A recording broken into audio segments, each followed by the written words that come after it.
Hello there, people of the internet. We're out here at the landfill today, and I'm going to be testing some shooting with my Commission 88 rifle. This isn't a Mauser, it's the Gewehr 1888 rifle. And this particular one did come from RTI. It's got Ethiopian markings and whatnot on it. And the bore on this thing, the internals of the rifle is just, it's not there.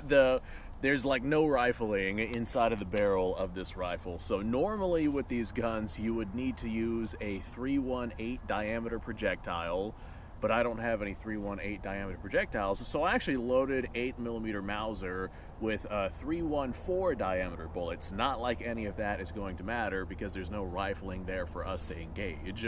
I haven't actually slugged the bore of this thing to find out if I can just use regular 8mm Mauser bullets, so I went ahead and I elected to just go with undersized ammunition. Normally, whenever I bring a rifle out here, I don't really, if I'm testing the rifle and I'm not sure if it's gonna run or not, I don't really bother making videos or anything like that. But in this particular case, I figured I'd go ahead and, well, break out the camera and test to see what happens. I don't know if this thing's going to fire. I don't know if it does fire, if it's going to fire safely. The headspace on this seems to be okay, but it is from Ethiopia, so who knows what this rifle has gone through. Everything with this rifle seems to be alright, other than the fact that there's no rifling inside the bore. It just seems completely shot out. Firing pin looks okay, the springs look okay, trigger assembly looks fine, the headspace is good. Everything about this rifle tells me that it should at least go bang. However, we're going to have no accuracy downrange, like whatsoever. Our bullets are just going to be completely keyholing. So I'm actually using lead ammo, and these do have oh, what's it called? That little copper piece that you put on the end of your projectile in order to get better velocity without leading your barrel with lead bullets. I know what the term is. Issue is, my memory's just not all that great. So 314 diameter bullets, these right here are actually to be used in like my Lee Enfield rifles or my Mosin Nagant or something like that. And I have these loaded, they're undercharged 8mm Mauser ammo. Normally I would not shoot lead 8mm Mauser ammo with anything other than like black powder, simply because of the velocities causing leading inside the barrel. But in this particular case, we don't have to worry about that. I might load these with like some round ball. I do know that I can get round ball 323 diameter bullets. And with this being essentially a smooth bore, those round ball rounds might serve me well. Or maybe I'll get the diameter of the barrel and I'll use my lathe machine to smooth out the barrel, and then I'll rifle it. And then I'll figure out what bullet diameter I need to fix that, and I'll have like a Wildcat 8mm round. Alright, well, we're going to find out if this thing even shoots. I'm using a very slow-burning gunpowder in this, so I don't know if this is even going to go off properly, just because of, well, there's a lot of factors that go into whether or not a round of ammunition is going to go off properly.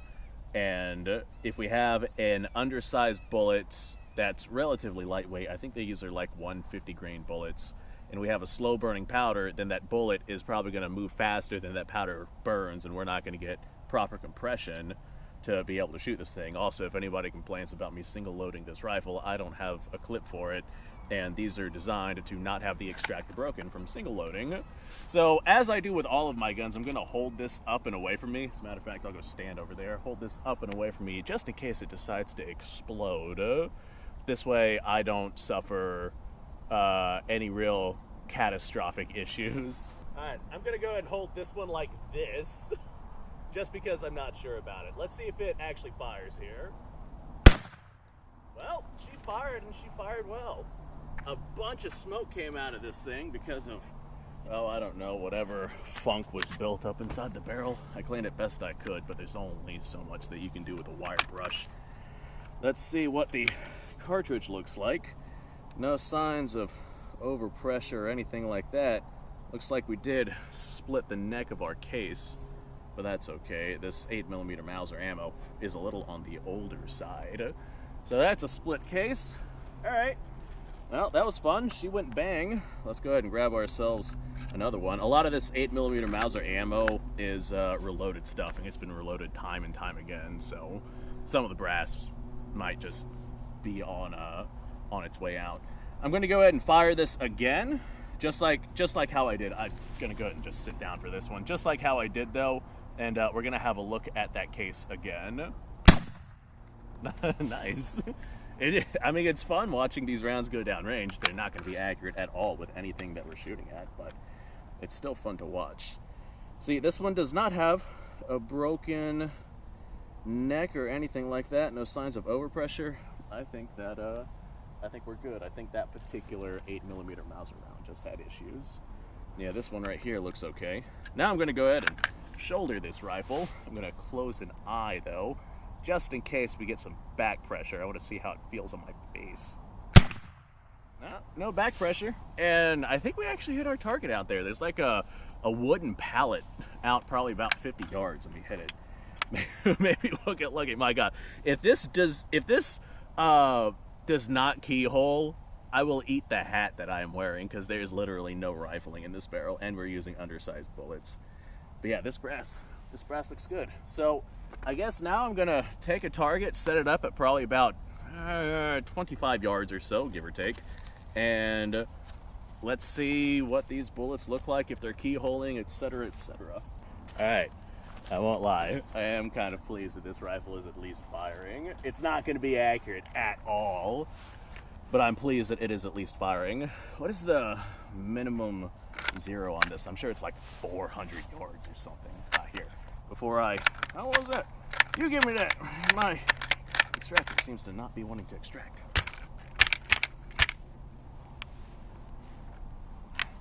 That's all right. I got my ramrod here, and for anybody telling me not to use a steel ramrod, otherwise I'll damage my barrel, I'm just going to tell you, you haven't been paying attention to the video. We are inspecting for any signs of potential issue with the cartridge. So now we're going to load this bad boy up, because we don't want to split any cases or anything like that. Take aim at our target. I'm going to aim at like the bottom of the target, and let's see if we hit it. It almost feels like black powder with how much smoke comes out of this thing. That might just be the lube burning off the bullets. I don't think that we hit our target at, I don't know, 20 yards or so. But that's to be expected. These bullets are so undersized, and there's already no rifling inside of this barrel. And whenever I say no rifling, I mean literally straight sewer pipe, not even remnants of rifling in this barrel.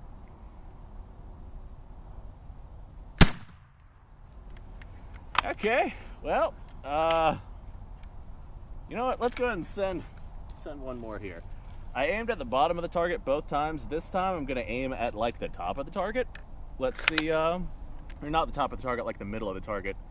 Let's see if something happens with that. I won't lie, this is actually a very smooth, very nice rifle. It might be worth redoing that barrel or even replacing it with an 8mm Mauser barrel. Like one that could take actual proper 8mm Mauser ammunition. Alright, yeah. As expected, here's my bullets keyholing. Hi guys, I see you. Normally they would look like little dots like what we have right here on the bottom of the target, but instead those are absolutely keyholing. And that's 110% expected with the condition of this barrel and the bullet sizes it is that we're using. I'm just glad to see that this slow burning gunpowder is working well for these bullets. I was a little worried that I'd run into some similar trouble that I had with like 8x50 Steyr, where I would go to shoot the round, but the gunpowder I was using was too slow burning, and so the bullet, like, it wouldn't properly burn, and I have a bunch of unburned powder in the barrel. You get the same sort of problem with like big bore cartridges like 4570 and things like that. But yeah, that's actually really cool to see. Granted, we're not gonna hit anything with it, but I mean, at close ranges, I guess we could do some pretty significant damage. And the reason why I have you guys facing this way is because the sun is facing this way. I guess I could have you guys facing that way, but there's nothing to really see. So there we go. There's me test firing my Commission 88 rifle. She does fire, she does go bang, she's just not gonna actually hit anything. As a matter of fact, now that we got the barrel cleared out, let's go ahead and look inside and see see if there's any remains of rifling at all. Take note how I took the bolt out of this barrel. This is how you check the rifling inside your barrel. Nope, that is just a straight and complete smooth bore. It's not drilled out. Those are not drill marks inside of this thing. That is just from years and years and years of corrosion. So we are not going to get any accuracy from this rifle. Maybe if I load it with round ball or something like that, then maybe we'll have something going on there. So there we go. That was fun. I'm glad that that worked out, because there's been times where I come out here with guns and I don't know if they're going to work, and they end up not working. I just waste a whole trip out here. I'm just like, that's the worst. Thanks for watching, folks. I appreciate your time. Like, subscribe, share. Description below is a link to all sorts of stuff. Go check it out. You guys go off. Have yourself a fantastic day. I will see you on the next episode.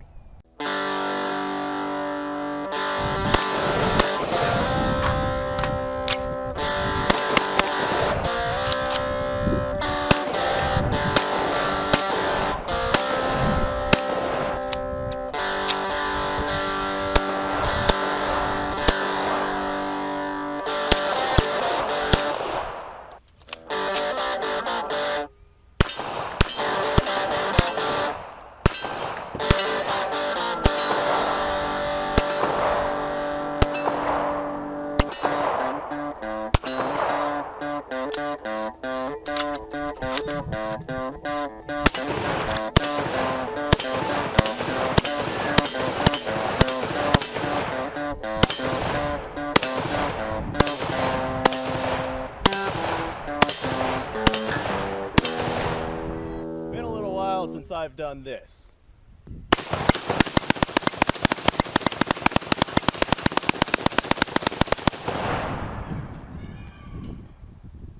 Bonnie and Clyde be damned.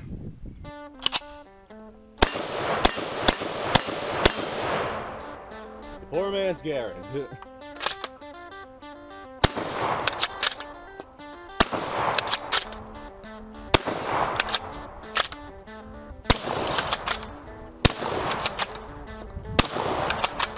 It's a shame that bolt-action shotguns aren't more mainstream.